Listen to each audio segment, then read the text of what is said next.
Hyderabad Abdullapur మెట్లో CM Revanth Reddy పర్యటిస్తున్నారు. అలాగే గీతా కార్మికుల రక్షణ కోసం కాటమయ్య రక్ష పేరుతో ప్రభుత్వం తరపున సేఫ్టీ కిట్ల పంపిణీ కార్యక్రమంలో ఆయనైతే పాల్గొని మాట్లాడుతున్నారు. ఇప్పుడు అలా చూద్దాం. ఎందుకంటే ప్రజలతో సత్సంబంధాలు ఉండి మనసులో మాట బయట పడేది ఈదుల్లోనే అని నేను బలంగా నమ్ముతా. ఏది లోపల ఉన్నా మొదటి ముంత కాకపోయినా రెండో ముంతకు వచ్చే వరకల్లా దాపరికం లేకుండా మా గౌడన్నల ముందు బయటపడేది ఇక్కడనే. వాళ్ళు కూడా ఏదన్నా చెబితే సమాజం అంతా ఎక్కువ నమ్ముతుంది. అందుకే కాంగ్రెస్ పార్టీ అధికారంలోకి వస్తేనే కుల వృత్తులకు చేతి వృత్తులకు గౌరవం దక్కుతుంది, బలహీన వర్గాల గౌరవం పెరుగుతుంది అని చెప్పి గౌడన్నలు కాంగ్రెస్ పార్టీకి అనుకూలంగా ప్రచారం కల్పించడంతో ఈనాడు ఈ ప్రభుత్వం ఏర్పడ్డది. గౌడన్నలు పౌరుషానికి పోరాటానికి మారు పేరు. సర్దారు సర్వాయి పాపన్న నుంచి మొదలు పెడితే ఈ ప్రాంతంలో ధర్మభిక్షం పేరు తెలియని వాళ్ళు లేరు. బాలాగౌడ్ నుంచి మొదలు పెడితే మహబూబ్ నగర్ జిల్లాలో ఉన్న మోహన్ గౌడ్ వరకు కాంగ్రెస్ పార్టీకి అండగా నిలబడ్డ నాయకులు. అదే కాదు, ఈరోజు ఈ రంగారెడ్డి జిల్లాలో అంతర్జాతీయ ఎయిర్పోర్టు వచ్చిన, ఔటర్ రింగ్ రోడ్డు ఏర్పాటైన, ఐటీ పరిశ్రమలు ఇతర పరిశ్రమలు రావడానికి కారణమైన ప్రాణహిత చేవెళ్ల ప్రాజెక్టుకు పునాదులు పడ్డ పెద్దలు దేవేందర్ గౌడ్ గారిని కూడా మనం గుర్తు చేసుకోవాల్సిన అవసరం ఉన్నది. ఆనాడు ప్రాణహిత ప్రాంతం నుంచి చేవెళ్ల వరకు వారు పాదయాత్ర చేసి ఈ ప్రాంతానికి నీళ్లు రావాలి అని అంటే ఎత్తిపోతల పథకం చేపట్టాలి అని, అదేవిధంగా ఈ ప్రాంతంలో పేదలకు వేలాది ఇండ్ల పట్టాలు వారు మంత్రిగా ఉన్నప్పుడు ఈ ప్రాంత అభివృద్ధికి పునాదులు వారు వేసిండ్రు. అదేవిధంగా ఈ వేదిక మీద చాలామంది మిత్రులు తెలంగాణ ఉద్యమంలో కావచ్చు, ఈ రాష్ట్ర అభివృద్ధిలో కావచ్చు గౌడన్నల పాత్ర మరవలేనిది. అందుకే కాంగ్రెస్ పార్టీ అధికారంలోకి వచ్చిన తర్వాత 2 బలహీన వర్గాలకు మంత్రులు ఇస్తే పొన్నం ప్రభాకర్ గారిని కాంగ్రెస్ పార్టీ మంత్రిగా చేయడం జరిగింది. అదేవిధంగా 2 శాసన మండలి అవకాశాలు వస్తే మహేష్ గౌడ్ గారికి శాసన మండలి సభ్యుడిగా కాంగ్రెస్ పార్టీ అవకాశం ఇచ్చింది. మొన్న జరిగిన నియామకాలు జరిగిన కార్పొరేషన్ చైర్మన్లలో బీసీ కార్పొరేషన్కి శ్రీకాంత్ గౌడ్ను మనము కాంగ్రెస్ పార్టీ బీసీ కార్పొరేషన్ చైర్మన్గా నియమించడం జరిగింది. కాంగ్రెస్ పార్టీ కార్యనిర్వాహక అధ్యక్షుడిగా మహేష్ గౌడ్ గారిని నియమించినాం. అదేవిధంగా మధు యాస్కి గారిని క్యాంపెయిన్ కమిటీ చైర్మన్గా కూడా కాంగ్రెస్ పార్టీ నియమించింది. మిత్రులారా, ఈరోజు కుల వృత్తులు చేతి వృత్తుల పట్ల కాంగ్రెస్ పార్టీకి నిబద్ధత ఉన్నది. తాటి చెట్లు ఈత చెట్లు ఎక్కడంలో గీత కార్మికులు ప్రమాదానికి లోనే చనిపోతున్నారు, వాళ్లకు రక్షణ కల్పించాలి అని చెప్పి ఆలోచన చేసి ఎవరెస్టు శిఖరం ఎక్కిన మాలోతు పూర్ణ ఆలోచన చేసి వాళ్ళ టీం అంతా మీకున్న ఏర్పాట్లలోనే ఒక నైపుణ్యాన్ని ప్రదర్శించి ఇక భవిష్యత్తులో ఏ గౌడన్న కూడా తాళ్ళలో ఈదులో ఎక్కేటప్పుడు చచ్చిపోవద్దు, ప్రమాదం జరగొద్దు అని చెప్పి వాళ్ళు ఒక నూతనంగా కనిపెట్టి ఈరోజు కాటమయ్య రక్షణ కవచం పేరు మీద 10,000 పంచిపెట్టడానికి ఈ కార్యక్రమాన్ని ఏర్పాటు చేసిండ్రు. మనస్ఫూర్తిగా ఆ టీంను కూడా నేను ప్రభుత్వం తరఫున అభినందిస్తున్నా. ఎవరెస్ట్ ఎక్కిన వాళ్ళ అనుభవం ఈరోజు మా గౌడన్నలను వాళ్ళ ప్రాణాలను కాపాడడానికి ఉపయోగపడ్డది. మనస్ఫూర్తిగా వారిని అభినందిస్తున్నా. అదేవిధంగా మిత్రులారా, ఈరోజు కుల వృత్తులు చేతి వృత్తులు అడుగంటి పోతున్నాయి. ఎందుకంటే ప్రభుత్వం వైపు నుంచి ప్రోత్సాహం లేక వాళ్ళ వృత్తులను వదులుకొని బయటకు వస్తున్నారు. ప్రత్యామ్నాయ ఉపాధి ఉద్యోగ అవకాశాలు కల్పించి ఈ కుల వృత్తుల వాళ్ళను ముఖ్యంగా చాకలి, కుమ్మరి, మంగలి, వడ్రంగి, గౌడన్నలు, గీత కార్మికులు, నేత కార్మికులు వీళ్ళందరి పిల్లలు బాగా చదువుకొని డాక్టర్లుగా, లాయర్లుగా, ఇంజనీర్లుగా ఐఏఎస్లుగా ఐపీఎస్లుగా రాణించాలి అన్న ఆలోచన కాంగ్రెస్ పార్టీ చేస్తున్నది. ఈరోజు ఈ వేదిక మీద ఉన్న ఐఏఎస్ అధికారి బుర్రా వెంకటేశం గారు ఆనాడు ఈ పక్కనే మునుగోడులో ఉన్న రెసిడెన్షియల్ స్కూల్లో పివి నరసింహారావు గారు కాంగ్రెస్ పార్టీ ఏర్పాటు చేసిన రెసిడెన్షియల్ స్కూల్లో చదువుకొని ఈరోజు బుర్రా వెంకటేశం గారు ఐఏఎస్ అధికారిగా రాణించారు. ఇది బలహీన వర్గాలకు కాంగ్రెస్ పార్టీ ఆనాడు ఏర్పాటు చేసిన రెసిడెన్షియల్ స్కూళ్ళ వల్ల సాధ్యమైంది.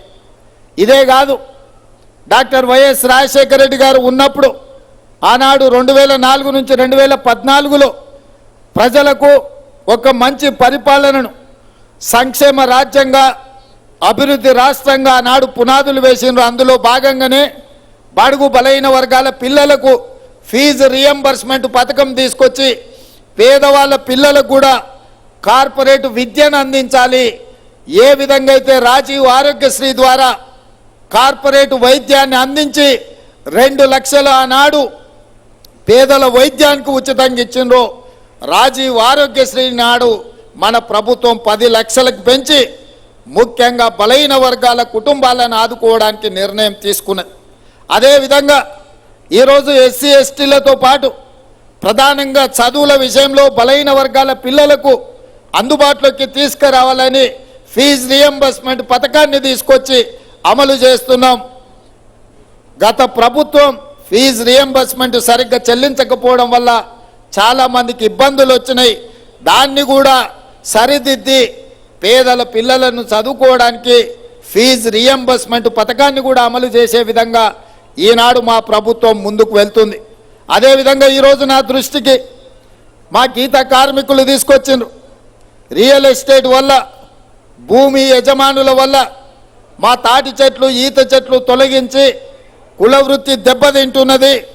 రాష్ట్ర ప్రభుత్వం వైపు నుంచి ఎక్కడెక్కడ గ్రామాలలో అవకాశం ఉంటే ఒక 5 ఎకరాల భూమిని మాకు కేటాయిస్తే మేము ఈదులు పెంచుకుంటాము, కుల వృత్తి మేము కాపాడుకుంటామని ప్రభుత్వం దృష్టికి తీసుకొచ్చిండ్రు.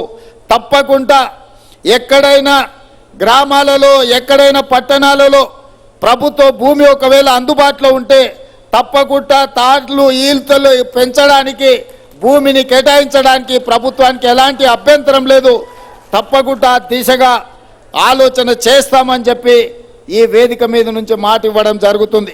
ఇదే కాదు, ఈరోజు నూతనంగా చాలా రహదారులను ఏర్పాటు చేస్తున్నాం.